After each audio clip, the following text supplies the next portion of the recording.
gente vai aprender um pouquinho sobre medidas de dispersão. Vamos estudar um pouquinho de estatística, certo? Bom, o que são medidas de dispersão? A mesma coisa que medidas de variabilidade. São parâmetros estatísticos usados para ver a variabilidade dos seus dados, certo? Então você vai querer saber se tem essa variabilidade alta ou não. Tranquilo? Bom, Paula, por que você não trabalha só com as medidas de posição? Porque você não só trabalha com a média, com a moda e com a mediana? Coloquei um exemplo aqui no quadro para a gente tirar dúvida dessa pergunta. Olha só, eu tenho um animador de uma festa, certo? E ele, para animar essa festa, para levar as atividades para a festa, ele pergunta só a média do grupo de crianças que ele vai animar a festa, certo? Então, ele tem duas festas diferentes para animar, a festa A e a festa B, ok? E apenas pela média, ele pergunta qual a média da idade das crianças da festa A, por exemplo. E aí, disseram que era a média 7.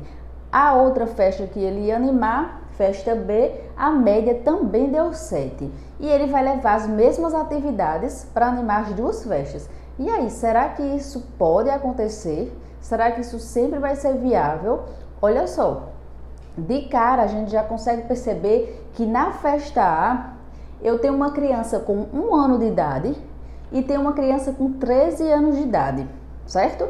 Na festa B, eu tenho uma criança com 5 e uma criança com 9. Bom, será que eu posso levar a mesma atividade para uma criança que tem 1 ano de idade e a mesma atividade para uma criança que tem 3 anos de idade? Certo? E aí vem a nossa pergunta. Por isso que a gente estuda as medidas de variabilidade.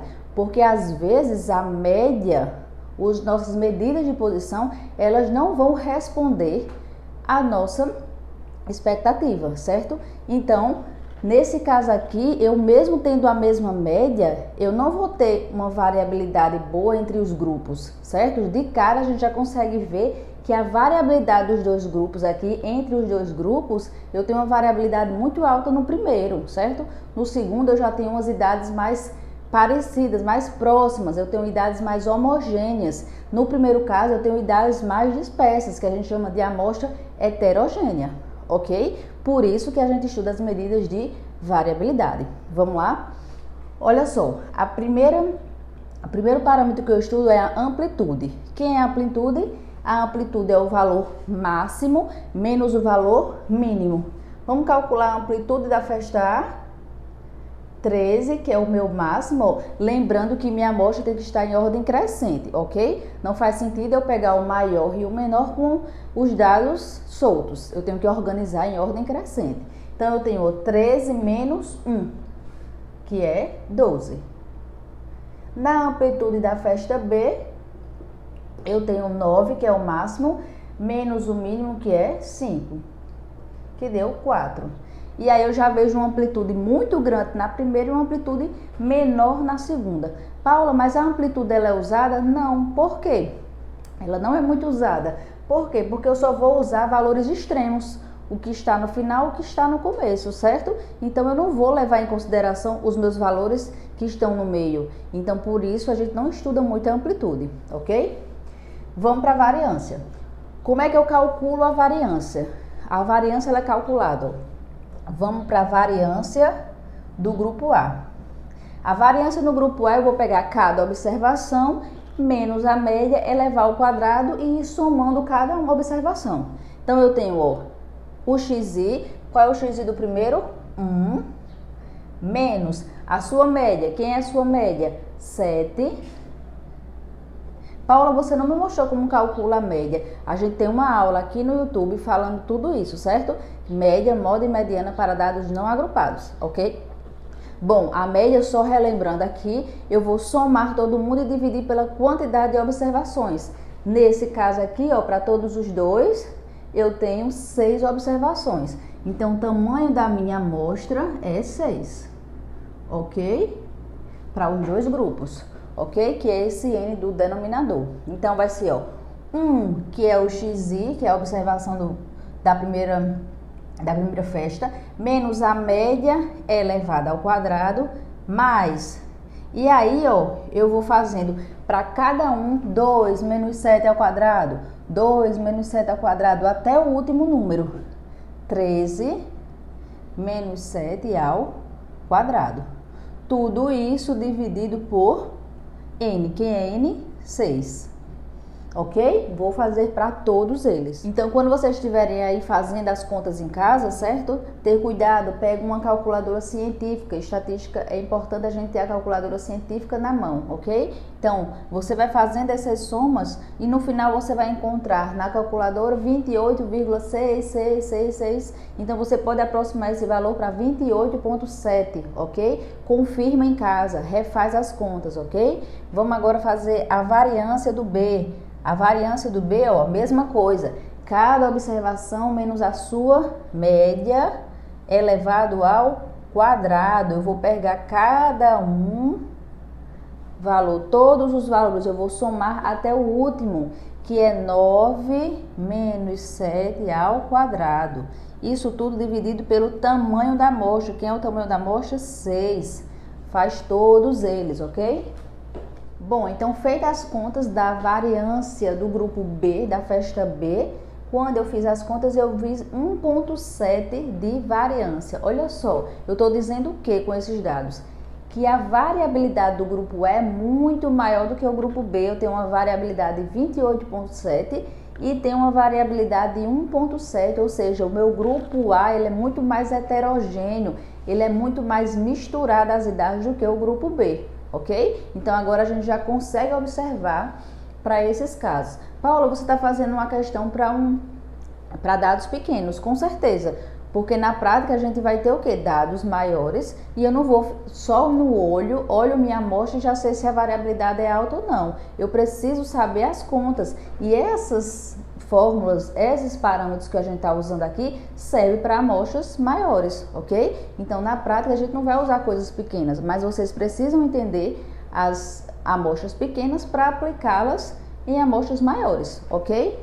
Vamos agora fazer o desvio padrão. Quem é o desvio padrão? É a raiz da variância. Olha só, desvio padrão é igual a raiz da variância. Então, a gente vai fazer o desvio padrão para a amostra A e vai fazer o desvio padrão para a amostra B. Raiz de 28, mais uma vez, pega a calculadora científica, ok?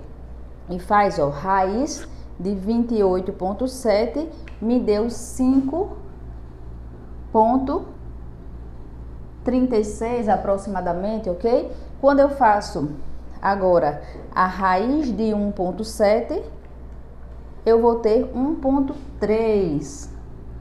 1,3 de desvio padrão. Paula, o que significa isso? O que significa esse resultado? Eu estou dizendo que na amostra A, na festa A, certo? Eu tenho uma variância de 5 em relação à minha idade 7. Eu estou variando 5 anos em relação à média. E na amostra B, eu estou tendo uma variância, uma variabilidade dos dados de 1 em relação à minha média. O grupo A está muito mais disperso, está muito mais heterogêneo do que o grupo B, ok? E para finalizar, o coeficiente de variação, quando é que ele é usado? O coeficiente de variação ele é usado quando eu tenho médias diferentes. Aqui eu tenho valores, eu tenho duas turmas, onde ele me deu o desvio padrão de cada um e me deu a média de cada um. Então, o coeficiente de variação é quando eu tenho médias diferentes. O coeficiente de variação para a turma 1 será o desvio padrão dele, que é 2,6, dividido pela sua média. Quem é a sua média? 6,2. Isso tudo multiplicado por 100. Então, meu coeficiente de variação para a turma 1, ok? Deu 2,6 dividido por 6,2 vezes 100, que deu 41,9.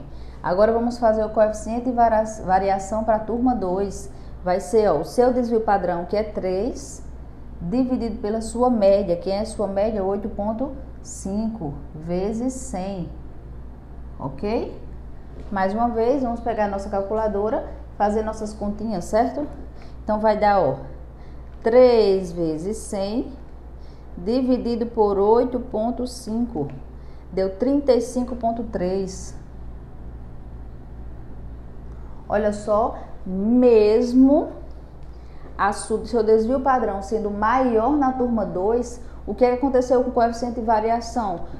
O grupo 1, a turma 1, né? A turma 1 teve um coeficiente de variação muito maior, então teve um coeficiente de 41,9% em relação ao segundo grupo, ok? Então eu estou vendo que o grupo 1, ele está muito mais heterogêneo do que o grupo 2, ok?